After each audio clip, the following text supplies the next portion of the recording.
After the end of World War II, the world was split into two, East and West. This marked the beginning of the era called the Cold War.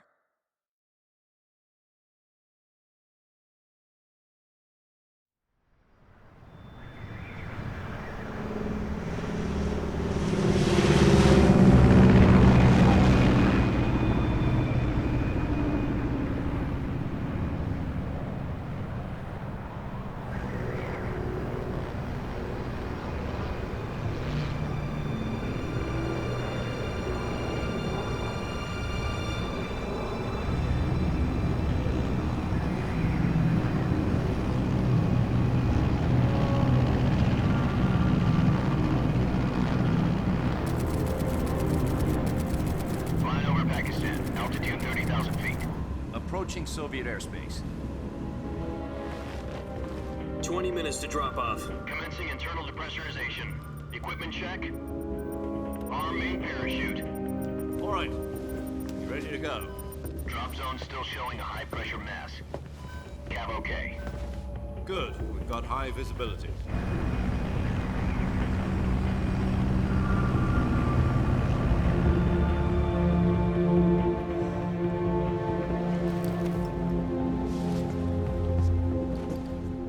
Cigar. Connecting oxygen hose to interior connector. Put on your mask.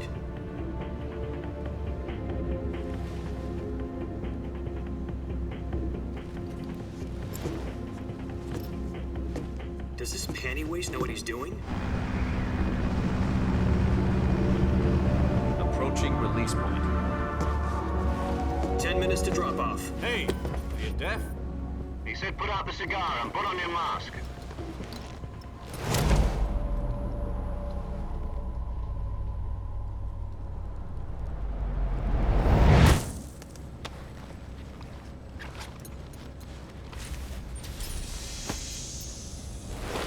Depressurization complete. Checking oxygen supply. 6 minutes to drop off. Opening rear hatch.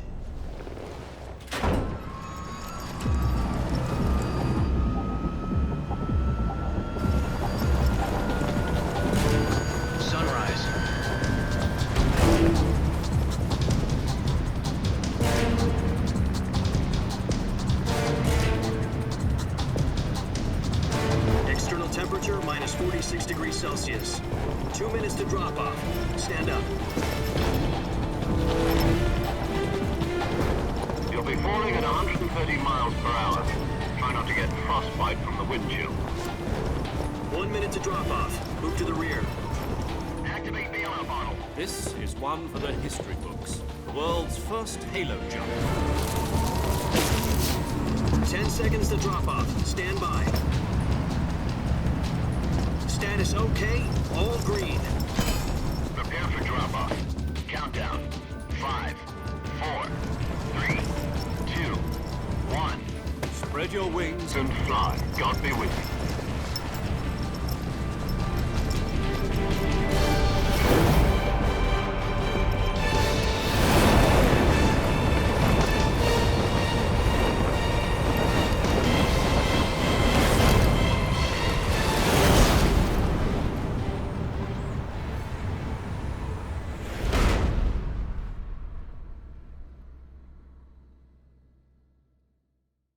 Jack, I've got some important news. The head of the CIA has finally given us the green light for the Virtuous mission. Virtual mission? No, the Virtuous mission. The future of our Fox unit depends on it. If it succeeds, we'll be officially organized into a unit. Virtuous mission? Sounds like some kind of initiation ritual. You know, don't get cocky. This isn't a training op. Right. So what exactly is this wonderful mission? Well, about 2 years ago, a certain Soviet scientist requested asylum in the West through one of our moles. His name is Nikolai Stepanovich Sokolov. He's head of the OKB 754 Design Bureau, one of the Soviets' top-secret weapon research facilities, and the East's foremost expert on weapons development. Sokolov? Isn't he that famous rocket scientist? The very same. On April the 12th, 1961, the Soviets achieved the first manned spaceflight in history. The Earth was blue, but there was no God. Well spoken. The rocket that carried Yuri Gagarin to orbit was the A-1, known as the Vostok rocket. Sokolov is said to be the man most responsible for the multi-engine cluster used in that rocket. After Gagarin's flight, Sokolov left rocket development to become the head of the newly established Design Bureau. From a lowly technician to head of a design bureau, that's quite a success story, so why'd he want to defect? It seems he'd become afraid of his own creations. Afraid? Call it a crisis of conscience. And for that, he left his country and his family behind and went over the fence? Not exactly. One of his conditions was that his family was also to be taken safely to the west. We used a mole to get the family out first and succeeded in sneaking Sokolov over the Berlin Wall shortly afterwards. I was the one who conducted the operation. The security on the eastern side was still full of holes back then. Then what? We got Sokolov over in one piece, but the whole ordeal had left him exhausted, and we checked him into a hospital in West Berlin. It took him 2 weeks and more than 600 miles to get from the research facility in the Soviet Union to Berlin. He was in no condition to say anything coherent. And it was only a week later that we had something much bigger on our hands. The Cuban Missile Crisis. October the 16th, 1962, President Kennedy received word that the Soviets were in the process of deploying intermediate-range ballistic missiles in Cuba.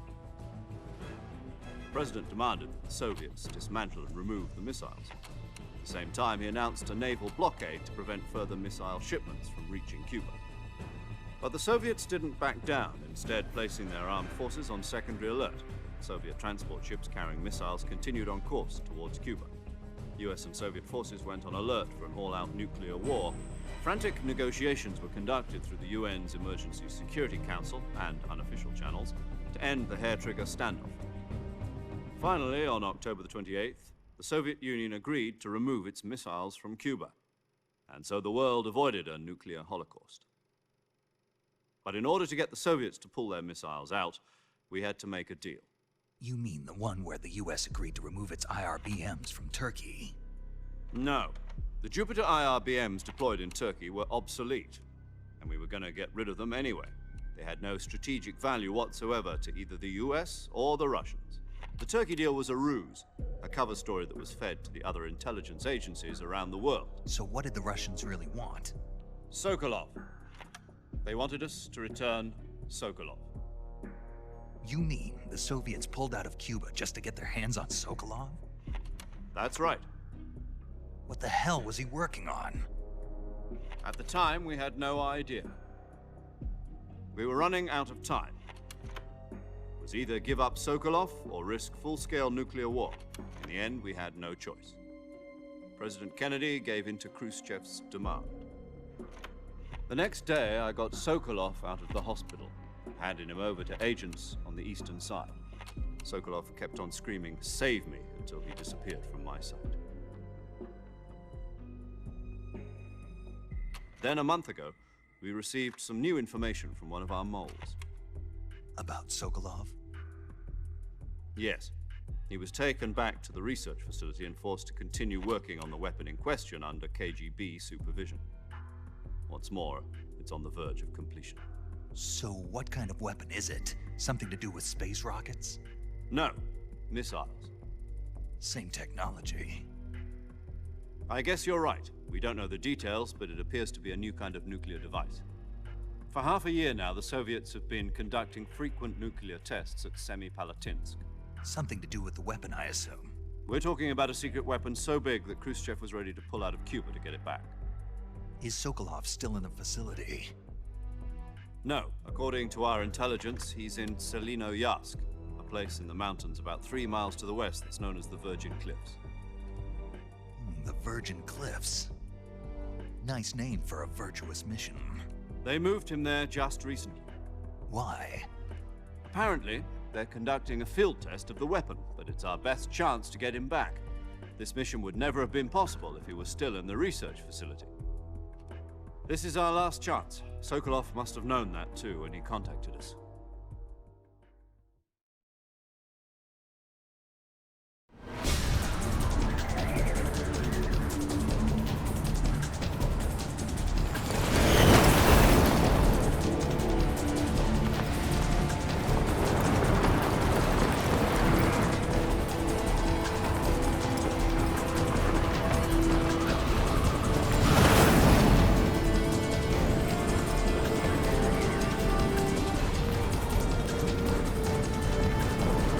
Listen up, Jack. Your mission is to infiltrate Selino Yask in the Soviet mountains, ensure the safety of Sokolov, and bring him back to the West.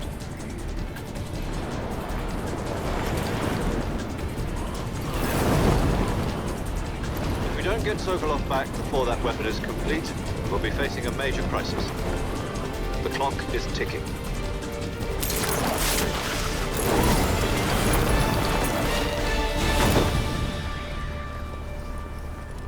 Once we've confirmed the rescue of Sokolov, stand by at the recovery point.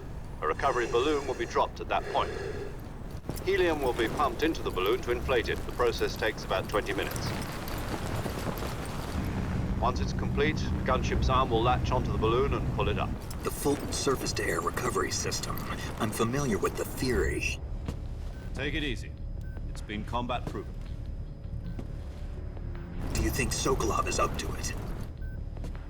The shock will be less than during a parachute jump, and the arm can handle up to 500 pounds. So you're planning on going over the border in a single combat Talon? She's equipped with two 6-barrel 20mm Vulcan cannons, as well as two 40mm machine guns. Sounds like she could hold her own against a battalion of tanks. Even with the fuel in the reserve tank, we're facing a 4-hour time limit. If all goes well, it shouldn't take more than a few hours. Home in time for dinner. But if anything goes wrong, you'll be eating dinner, breakfast, and all the rest of your meals in the jungle.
Do you copy?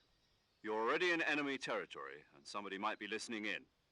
From here on out, we'll be using code names to refer to each other. Your code name for this mission will be Naked Snake. I'll be referring to you as Snake from now on. You're not to mention your real name. Snake? Oh, you don't like snakes? What do you mean? Well, you've eaten one before, haven't you? In survival training. I'm glad to hear that. I don't know if I'd ever order one in a restaurant, but... Be careful, you might not have a choice. What about you, Major? What should I call you? Let's see. I'll be Tom. Call me Major Tom. This will be a sneaking mission. You must not be seen by the enemy. You must leave no trace of your presence. Is that clear? This kind of infiltration is the Fox unit's speciality. In other words, weapons and equipment are procured on site. That goes for food as well. You're completely naked, just as your name implies. Great. Now I see why you asked me if I like snakes. I suppose calling me Snake was your idea of a joke, too. No, there's a good reason for that. I'll tell you later when the time is right. Gotcha. Getting back to the subject, how exactly am I supposed to feed myself? You've been issued a knife and a tranquilizer gun. Use them to hunt for food. You'll also find some medical supplies in your backpack. Yeah, about the backpack. I lost it in a tree on the way down. I see. Well, you'd better go back and get it then. You know where it is? No problem. I can see it from here. It's stuck on a branch. To climb a tree, stand in front of a tree that's covered in ivy and press the action button. I'll be monitoring your progress over the radio. We can't risk violating Soviet airspace, but I'll be in the gunship. My frequency is 140.85. I'll give you a call if I need to talk to you. If you need to talk to me, use the send function. Okay, Snake, go get your backpack.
I see you've retrieved your backpack, Snake. To equip a weapon, it's necessary to take it out of your backpack. In the survival viewer, choose Weapon from the backpack. Your available weapons will be displayed in a list on the screen. From that list, choose the weapon you want to equip and press the Enter button. For other equipped items, just do the same thing from Item. Got it. Use the survival viewer backpack. Yep, that's right. Survival is fundamental to this mission. After you've been out in the field for a while, your stamina will start to drop. If your stamina gets too low, it'll affect your performance. You won't be able to shoot accurately, for example, and your wounds won't heal as smoothly. Keep an eye on your stamina so you don't run out. To recover lost stamina, you can hunt for local flora and fauna. You can use either your tranquilizer gun or your knife to hunt. My only weapon is a Mark 22 Hush Puppy tranquilizer gun? That's right. It's been fitted with its own suppressor. However, the suppressor will deteriorate every time you fire. Once its durability reaches 0, the noise suppression effect will be gone. So don't get too trigger-happy with it.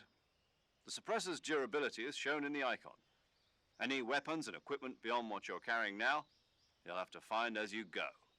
I have to find my own weapons and equipment? Whose crazy idea was this anyway?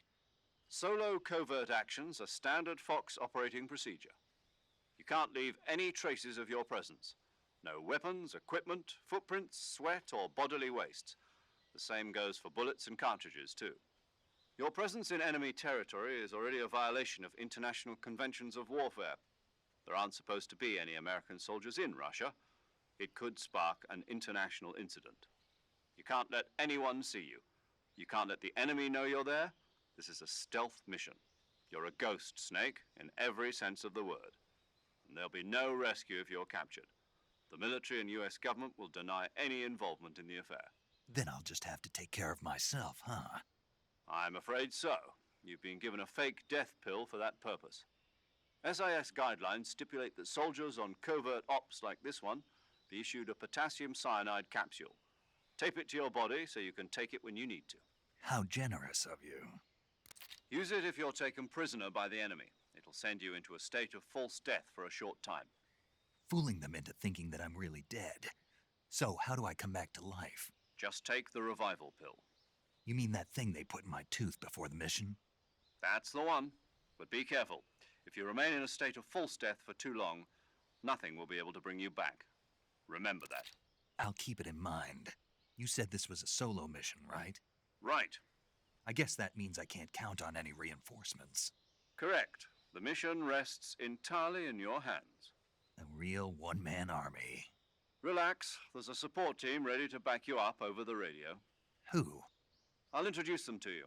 This time, survival is of utmost importance. The first member of the support team will be in charge of monitoring your physical condition, acting as a medic, so to speak, as well as recording your mission data. She's a member of Fox as well, and she's here on the gunship with me. She? Hello, Snake. I'm paramedic. Nice to meet you. Paramedic. As in a medic who comes in by parachute. Aren't you going to tell me your real name? Are you going to tell me yours, Mr. Snake? My name, huh? It's John Doe. And they call you Jack for short. You're a regular Captain Nemo. A name means nothing on the battlefield. After a week, no one has a name. What's your name? Jane Doe. Very funny. I wasn't joking, but I'll tell you my name only if you manage to make it back alive. My frequency is 145.73. She's also in charge of recording your mission data. Whenever you want to save, send a message over the reserved save frequency, 140.96. So saving lets me record my mission data. That's right. It also records the state of your health. Good to know. There's one more person I want to introduce you to, Snake. Huh? Speaking of snakes, you remember the boss, don't you? A legendary soldier and your mentor. Actually, it was the boss that got the DCI's authorization in the first place. She's going to be serving as Fox's mission advisor. The boss is? She also helped me plan this mission. She and I were at SAS together. Jack, is that you? How many years has it been? Boss? That's right. It's me. Talk to me. Let me hear your voice. It's been 5 years, 72 days, and 18 hours. You've lost weight. You can tell just by the sound of my voice. Of course I can. I know all about you. Really? Well, I don't know anything about you. What's that supposed to mean? Why'd you disappear on me all of a sudden? I was on a top secret mission. You didn't need me anymore. But there were still so many things I wanted you to teach me. No, I taught you everything you needed to know about fighting techniques. I taught you all I could. The rest you needed to learn on your own. Techniques, sure. But what about how to think like a soldier? How to think like a soldier? I can't teach you that. A soldier needs to be strong in spirit, body, and technique. And the only thing you can learn from someone else is technique. In fact, technique doesn't even matter. What's most important is spirit. Spirit and body are like two sides of a single coin. They're the same thing. I can't teach you how to think. You'll just have to figure it out for yourself. Listen to me, Jack. Just because soldiers are on the same side right now doesn't mean they always will be. Having personal feelings about your comrades is one of the worst sins you can commit. Politics determine who you face on the battlefield. And politics are a living thing. They change along with the times. Yesterday's good might be tomorrow's evil. Is that why you abandoned me? No, it had nothing to do with you. I already told you, Jack. I was on a top secret mission. A soldier has to follow whatever orders he's given. It's not his place to question why. But you're looking for a reason to fight. You're a natural-born fighter, but you're not quite a soldier. A soldier is a political tool, nothing more. That's doubly true if he's a career soldier. Right and wrong have no place in his mission. He has no enemies and no friends. Only the mission. You follow the orders you're given. That's what being a soldier is. I do whatever I have to get the job done. I don't think about politics. That's not the same thing. Sooner or later, your conscience is going to bother you. In the end, you have to choose whether you're going to live as a soldier or just another man with a gun. There's a saying in the Orient, loyalty to the end. Do you know what it means? Being patriotic. It means devoting yourself to your country. I follow the president and the top brass. I'm ready to die for them if necessary. The president and the top brass won't be there forever. Once their terms are up, others will take their place. I follow the will of the leader, no matter who's in charge. People aren't the ones who dictate the missions. Then who does? The times. People's values change over time, and so do the leaders of a country. So there's no such thing as an enemy in absolute terms. The enemies we fight are only enemies in relative terms, constantly changing with the times. As long as we have loyalty to the end, there's no point in believing in anything, even in those we love. And that's the way a soldier's supposed to think? The only thing we can believe in with absolute certainty is the mission, Jack. All right, but do me a favor. What is it? Call me Snake. Snake. Oh, right. Your codename is Snake. It suits you well. That's right. The legendary unit that the boss put together during World War II was a snake. The Cobra unit, a group of heroes that brought the war to an end and saved the world. As long as you've got a legendary hero backing you up, you'll be fine. Isn't that right, Snake? Yeah, I can't think of anyone else I'd rather have with me. Oh, and one more thing, boss. Yes? It's good to hear your voice again. Same here. After all, who knows if either of us will make it out alive? Snake, you are always best at urban warfare and infiltrating buildings. But this is the jungle. Survival is going to be key. Those CQC techniques I taught you are sure to come in handy. CQC? Close quarters combat, huh? I've been in the Green Berets for the past few years. I'm probably pretty rusty. Not to worry. I'll be here to help you remember. After all, this is your first actual survival mission. I'll be supporting you over the radio. Where are you, boss? Next to the Major? The boss is communicating with us by radio from aboard a Permit-class submarine in the Arctic Ocean. My frequency is 141.80. Call me if you need my advice on battle techniques. Gotcha. Your mission is to retrieve Dr. Sokolov. Dr. Sokolov is being held in an abandoned factory located to the north of your current position. Avoid heavy combat and don't let anyone see you. Don't forget that this is a stealth mission. Snake, try to remember some of the basics of CQC.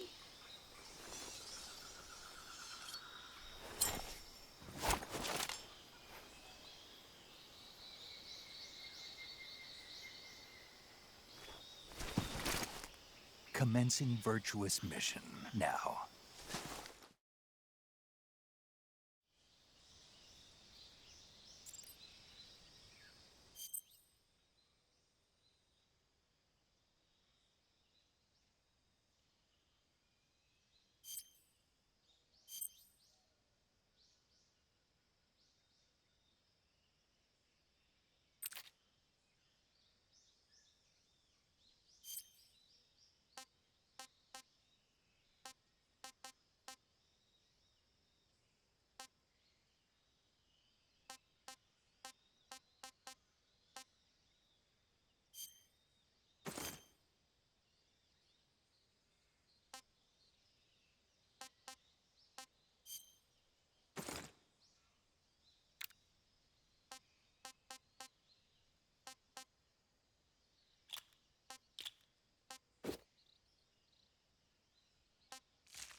I see you've captured a giant anaconda. The giant anaconda is believed to be the largest snake in the world in terms of weight and diameter. It's not poisonous, but its large size makes it extremely powerful. They say it even eats crocodiles. Its only natural predator is man. And snake. And snake. The giant anaconda is a very large snake, but you should be able to capture it alive using the tranquilizer gun. Got it. So how does it taste? I knew you were going to ask me that. Glad I didn't disappoint you. So, Well, the guide says it tastes all right. good. I'll have to try some.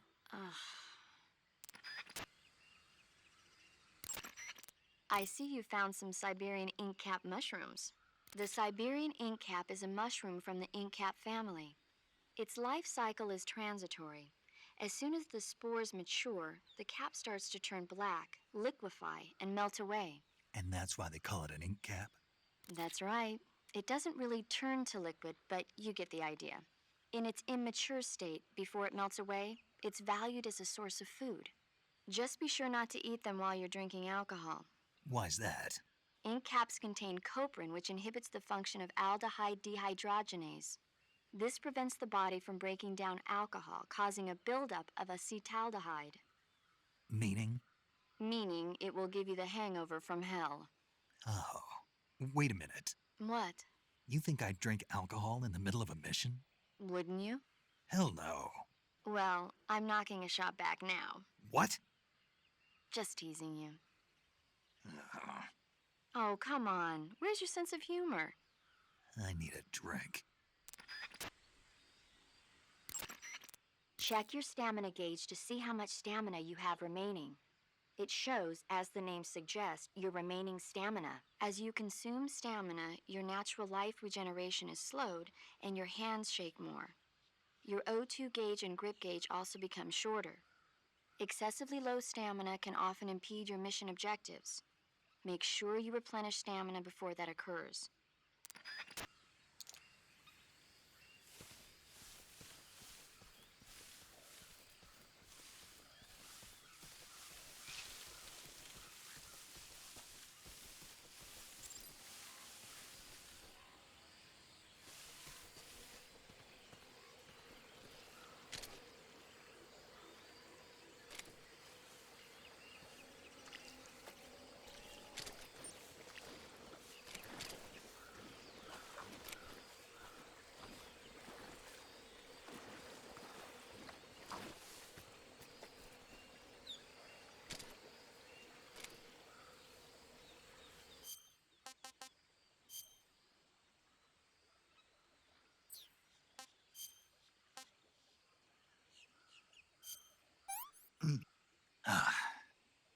Disgusting.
Major, I've spotted 2 enemy soldiers. They're probably KGB troops sent to guard Sokolov. AK-47s and grenades.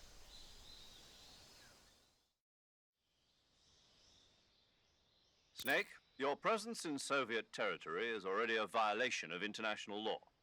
We can't let the Kremlin find out that the CIA and the American government are involved. Contact with the enemy is strictly prohibited. Don't engage them in battle either. This is a stealth mission. Got that? The Major is right. The point of this mission is to sneak through the jungle without being seen. The success of the mission depends on how well you use your camouflage. Change your camouflage by selecting Camouflage from the Survival Viewer. The uniform option, choosing camouflage that blends in with your surroundings, will help you conceal yourself more effectively. Also, don't forget that anything that moves will stand out in the jungle. If you just stand up and run around like an idiot, you're bound to be spotted. But if you crawl instead, you should be able to sneak by without being noticed. You can see how effective your camouflage is by looking at the camo index shows how well your current camouflage blends in with the surrounding area. The higher the value, the harder you are to spot, and vice versa. The key is to make yourself one with nature. Keep that in mind as you go along, okay?